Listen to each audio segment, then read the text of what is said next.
The world has a funny way of flipping the script. Not too long ago, people looked at India as if it was just another developing nation trying to catch up, a country struggling with poverty, corruption, and the burdens of its colonial past. But here we are today, and the same world that once underestimated India can't even make a major decision without factoring in what India will do, what India will say, and what India will refuse to tolerate.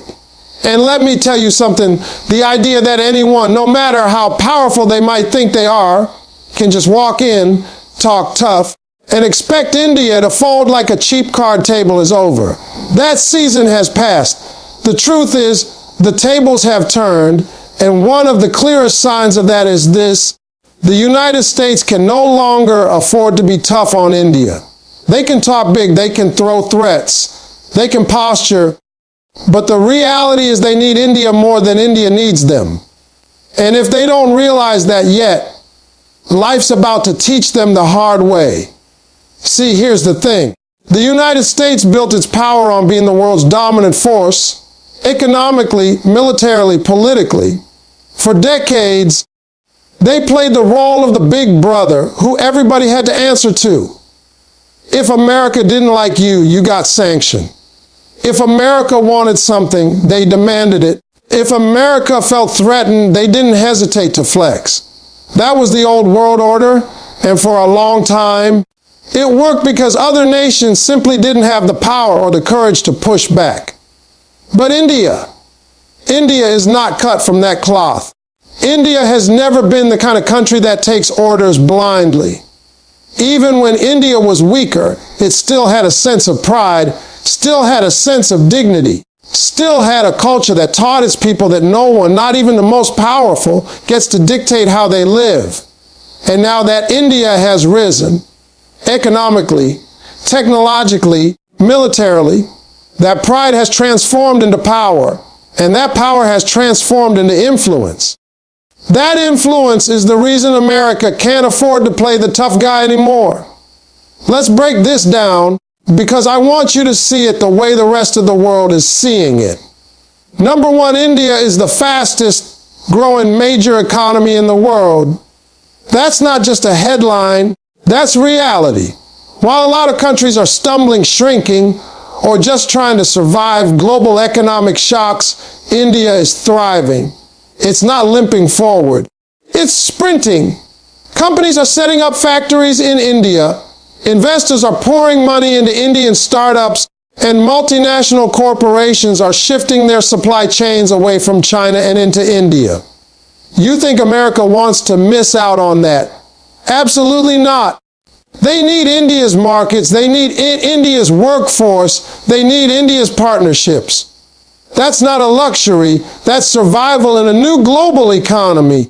Try to be tough on India and watch how fast those doors close. Watch how quickly those investments vanish. America knows it can't afford that kind of loss.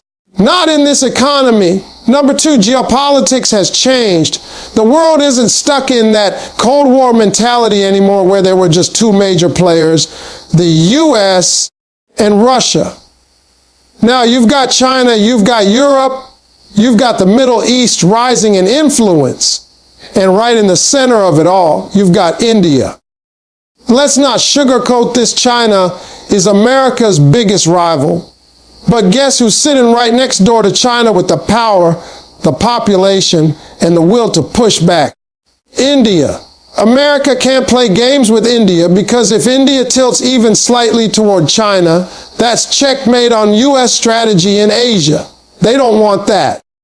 They can't risk that. They need India firmly in their camp. And that means respect. That means partnership. That means no more bullying. Number three, defense and technology. Let me tell you something. India is no longer buying leftover weapons and outdated machines. India is building its own jets, its own tanks, its own missiles, its own nuclear program. India is exporting weapons now. Did you hear that? Exporting. The same country that once relied on others for its defense is now supplying others. On top of that, India is leading in technology, AI, software, digital finance, space exploration. When India put that rover on the moon's south pole, the whole world had to sit up and clap. Nobody else had done it. Not the US, not Russia, not China, India. You don't talk tough to a country that's making breakthroughs like that. You don't threaten a nation that can outpace you in areas you thought you dominated. You show respect or you get left behind. Number 4, demographics. America is aging. Europe is aging. Japan is aging. But India is young. The average age in India is just around 28 years old. That's a workforce. That's a market. That's energy. That's future. You don't pick fights with the future. You partner with it. You invest in it. You work with it, because if you don't, you're the one who gets left sitting in the corner of history, wondering how you missed the train. That's why America can't afford to be tough. It's staring at a future that belongs to India, and it knows it. Now, some people out there might still think America can push India around. They'll say, well, America's military is still stronger. America's economy is still bigger. That might be true today, but the gap is closing fast. And here's what people don't understand. Raw power doesn't guarantee influence anymore. Influence comes from trust, from respect, from partnership. If you try to control a nation that refuses to be controlled, you lose influence, and India has made it clear it doesn't respond to threats. Try to sanction it, India finds another partner. Try to isolate it, India builds a new alliance. Try to pressure it, India doubles down on independence. That's the game now, and America knows it can't afford to lose. Let me give you an example. Remember the Russia-Ukraine war? The US expected the whole world to cut ties with Russia, to stop buying oil, to stop trading. But what did India do? India said, we'll buy oil where we want to buy oil. We'll do business with who we want to do business with. And what happened? Not only did India keep buying, it got discounts, it boosted its economy, and it showed the world that it wouldn't bend. Did America cut ties with India over that? Did America sanction India? No. You know why? Because they can't afford to. They need India too much. That's the reality. They can't treat India the way they treat smaller nations. India's position is too big, too powerful, too vital. And here's another layer to this. America's image around the world has taken some hits. Wars that dragged on, broken promises, economic crisis that spilled over. People are watching. Nations are cautious. But India's image is rising. It's seen as stable, as independent, as visionary. You think America wants to lose the goodwill of partnering with India? No. Because if they lose that, you know who steps in to fill the gap? China, Russia, the Middle East. America knows the risk. That's why it's careful. That's why it can't be as tough as it once was. The balance of power has shifted. Let's also talk about culture and soft power. Bollywood, yoga, Ayurveda, spirituality, cricket. India is exporting its culture to the world. And it's not just entertainment, it's influence. Indian CEOs are running some of the biggest companies in America. Google, Microsoft, IBM, Adobe. Indian doctors, engineers, scientists, they're shaping industries across the US. This is not a country you just push around. It's embedded in the fabric of American success itself. Being tough on India would be like cutting off your own oxygen supply. It doesn't make sense. And don't get me wrong, India isn't perfect. It still has challenges. But here's the truth, America knows that those challenges don't make India weak. They make India resilient. They make India adaptable. They make India a fighter. And that's why America's tough guy approach has expired. It's outdated. It belongs to a world that no longer exists. So where does this leave us?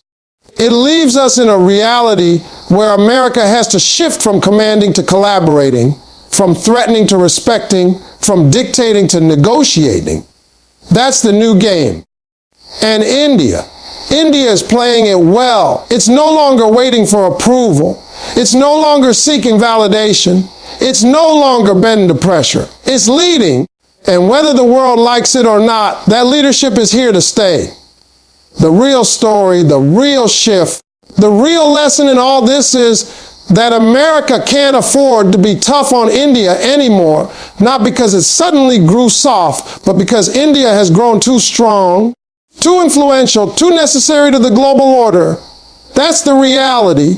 And the sooner the world realizes it, the sooner they'll stop being shocked every time India stands tall, every time India refuses to bend, every time India makes its own rules.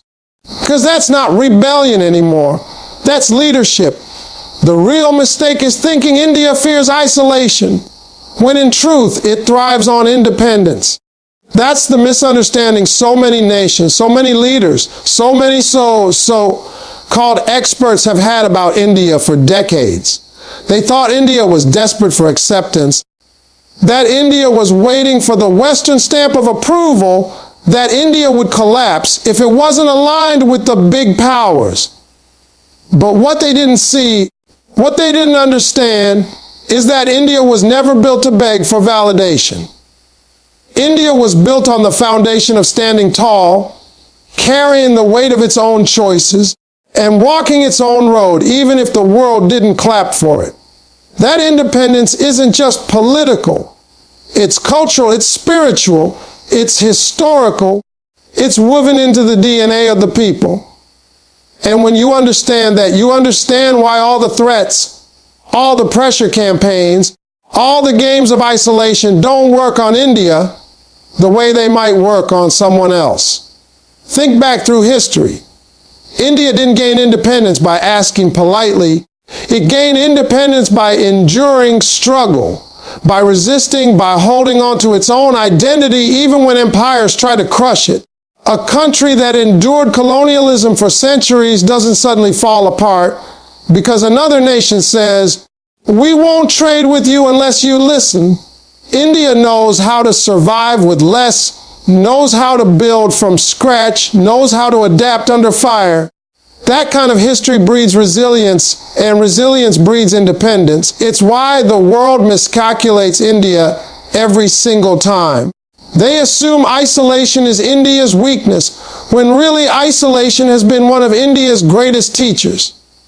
It has taught India to rely on itself, to invent when others refuse to share, to dig deeper when resources are cut off, and to push forward even when the global stage looks away. Take the nuclear program as an example. America and other powers tried to shut India out of nuclear technology, tried to sanction it, tried to tell it, "You can't do this.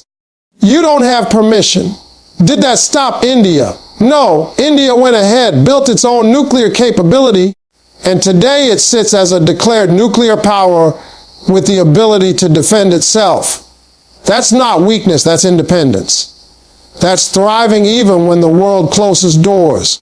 Or look at space exploration. For years, India wasn't invited into the exclusive clubs of space programs. Instead of sulking, India built ISRO, sent missions to Mars and the moon on budgets smaller than Hollywood movies, and shocked the world. That's not a nation crying for approval. That's a nation proving it doesn't need permission to lead. Now think about what's happening in energy. When the Russia-Ukraine war broke out, America and its allies tried to isolate Russia and expected everyone else to join. They thought India would cave under pressure, that it would fear being alone if it kept buying Russian oil. But what did India do? It didn't flinch. It said, "We will buy oil from whoever we want because our priority is our people, our growth, our stability." And what happened? Not only did India keep buying it, negotiated discounts, saved billions of dollars, and strengthened its economy while others suffered under energy shortages. That's thriving on independence. That's turning a so-called isolation into an opportunity. See, the mistake others keep making is confusing cooperation with dependence. India cooperates when it wants to, not because it has to, and when it decides to walk alone. It's not afraid of the silence. Isolation is supposed to scare nations, but for India, it's a chance to sharpen its edge, to develop its own systems, to remind the world that it can't be boxed in. That's why America can't afford to be tough on India anymore. Because every time someone tries to put India in a corner, India doesn't shrink, it grows. It reinvents, it builds new partnerships, often with countries that the U.S. can't control. And in doing so, it flips isolation into independence and independence into power. Another thing people underestimate is the size and diversity of India's internal market. A lot of countries rely heavily on exports or foreign aid to survive. Isolate them and they collapse. But India, with over 1.4 billion people, a massive middle class that's growing every day, and industries that span everything from agriculture to high tech, India can sustain itself. The domestic demand alone is enough to fuel growth, even when global doors close. That's why threats don't work. You can't starve out a nation that can feed itself. You can't intimidate a people who already know how to make do with what they have. Independence thrives in a place where the market itself is bigger than most nations combined. And don't forget about India's role in the global South. While Western nations scramble to protect their influence, countries across Africa, Asia, and Latin America are looking to India as an alternative voice. India speaks their language, not literally, but politically. India understands what it's like to resist domination, to rise from under the weight of others, to carve out sovereignty. That's why when India stands independent, others rally around it. Isolation from one bloc often means leadership in another. What looks like being cut off from the West can actually mean being embraced by the global South. That's not isolation. That's expansion of influence. Now let's talk culture, because culture is another weapon of independence. India doesn't have to beg for recognition because its culture travels on its own. Yoga is practiced in every corner of the world. Bollywood movies have global audiences. Indian food is on every continent. Spiritual teachings from India have guided millions of lives. That's soft power, and it doesn't need permission. When your culture already connects with people everywhere, you don't fear being politically isolated. The voice of your nation is still heard in the songs, the movies, the practices, the lifestyles of people around the globe. That's thriving without having to ask for anyone's validation. And let's not overlook technology. Indian talent is embedded in Silicon Valley, running some of the biggest companies in the world. Indian engineers, scientists, coders. They're building the future of global technology. If America tried to isolate India, who would it be hurting? Its own tech industry, its own innovation pipeline. That's the irony. The very systems that America depends on are tied into India's talent pool. So the threat of isolation rings hollow. You can't cut off what you need. Independence, in this case, is leverage. See, independence isn't just about standing alone. It's about knowing you can stand alone if you have to. It's about knowing that your survival doesn't depend on someone else